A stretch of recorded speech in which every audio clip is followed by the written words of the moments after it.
Hello everyone. Now I will take the PYQ number 10.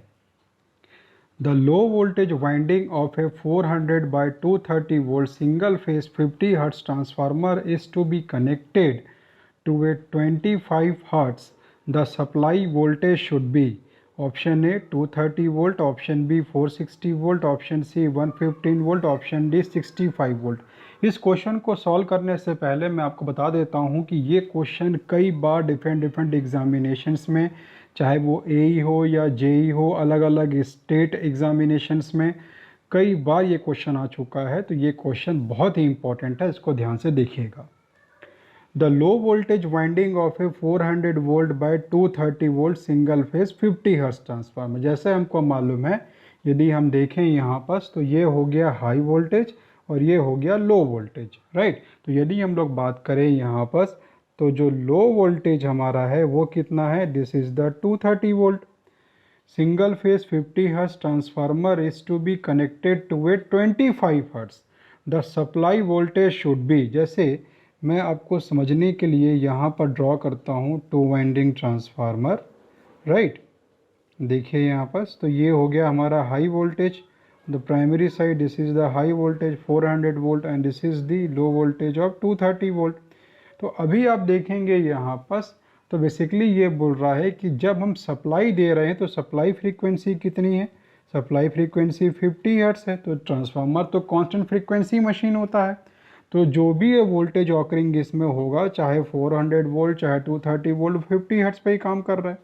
तो अब ये बोल रहा है कि जो लो वोल्टेज वाइंडिंग इनिशियली जो 50 हर्ट्ज में ऑपरेट हो रहा था, क्लियर है, ठीक है।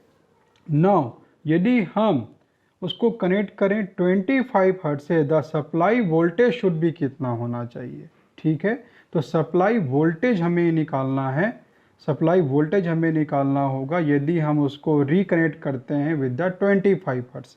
लो वोल्टेज वाइंडिंग हमारा रेफरेंस है। तो अभी आप यहाँ पर देखिए, यदि हम बात करें तो जो हमारा फ्रीक्वेंसी इनिशियल फ्रीक्वेंसी 50 हर्ट्ज है, क्लियर, लेकिन अभी ये जो फ्रीक्वेंसी है ये घट के कितनी हो जा रही है, ये 25 हर्ट्ज हो जा रही है, 25 हर्ट्ज हो जा रही है, क्लियर।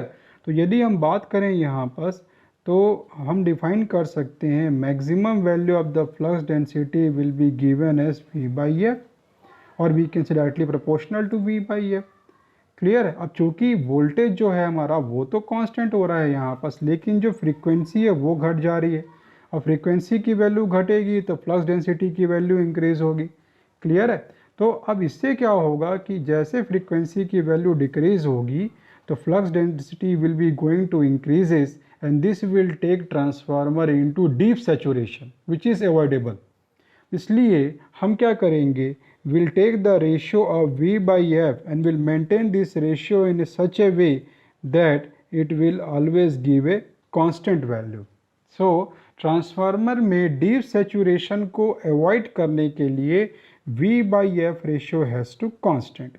अब देखिए, यदि हम एक इनिशियल केस के बारे में बात करें, यदि हम इनिशियल केस के बारे में बात करें तो वहाँ पर जो F रेशियो है, जो V/F रेशियो, यदि हम उस रेशियो को फाइंड आउट करें तो वो कितना है 230/50, क्लियर। तो ये कितना है यहाँ पर सॉल्व करेंगे तो ये आ जाएगा 4.6, आ जाएगा 4.6 यहाँ पर। तो इस प्रकार से यदि हम जो अभी कंडीशन यहाँ मेंशन कर रहा है तो यहाँ बोल रहा है V/F, तो यहाँ पर बोल रहा है वोल्टेज हमें निकालना है और फ्रीक्वेंसी कितना मेंशन कर रहा है, वो बोल रहा है 25 हर्ट्ज। तो 25 हर्ट्ज यदि हम दे रहे हैं तो जो भी सप्लाई वोल्टेज होगा उसका रेशियो भी कितना होना चाहिए, 4.6 होना चाहिए, तभी V/F रेशियो हमारा कांस्टेंट होगा बोथ द साइड। तो अभी क्या कर सकते हैं, हम इसको V/25 इक्वल टू 4.6 लिख सकते हैं। तो यदि हम इसको सॉल्व करेंगे तो इसका जो आंसर है, इसका आंसर आएगा 115। तो ये कितना आ जाएगा 115 वोल्ट। तो जैसे ही हम 25 वोल्ट सप्लाई देंगे, जैसे ही हम 25 हर्ट्ज सप्लाई देंगे तो जो सप्लाई वोल्टेज है वो कितना होना चाहिए, that has to be 115 volt to maintain the V/F ratio is constant, clear है। So the answer for this particular problem will be the option C. Again, I am repeating my statement. This is very important problem.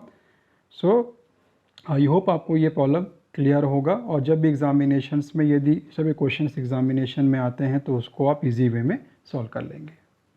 Thank you.